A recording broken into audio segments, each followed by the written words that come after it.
గంగాదేవి పుణ్యనది స్నానాన్ని ఆచరించే ప్రదేశం మహానంది. మహానంది మార్నింగ్ 6:30కి తీసిన వీడియో ఇది. వ్యూ చూడండి ఎంత బాగుందో. అన్ని వీడియోస్లో చూడలేము, చూపించలేము. కొన్ని మన కళ్ళతో మనమే స్వయంగా చూసి ఆ ప్రకృతి అందాలను ఆస్వాదించాలి. ఏమంటారు? మహానందిలోని పుష్కరునికి చాలా విశిష్టత ఉంది. ఇక్కడ స్నానాలు ఆచరిస్తే ఎటువంటి ఆరోగ్య సమస్యలైనా తొలగిపోతాయని చెప్తుంటారు.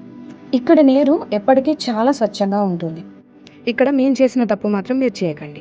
ఆ తప్పు ఏంటంటే సర్వదర్శనంకి వెళ్ళకుండా శీఘ్ర దర్శనం టికెట్స్ తీసుకోవడం. కానీ అక్కడ దర్శనానికి పెద్దగా సమయం ఏమీ పట్టలేదు. అందరికీ సర్వదర్శనం మాత్రమే జరిగింది. తప్పు అని ఎందుకన్నానంటే శీఘ్ర దర్శనం కోసం పెట్టిన అమౌంట్ అన్నదానానికి ఇస్తే బాగుండేమో అనిపించింది. స్వామివారికి పూజ చేసిన తర్వాత మిగిలిన పుష్పాలతో అక్కడ అగరబత్తులను తయారు చేస్తున్నారు.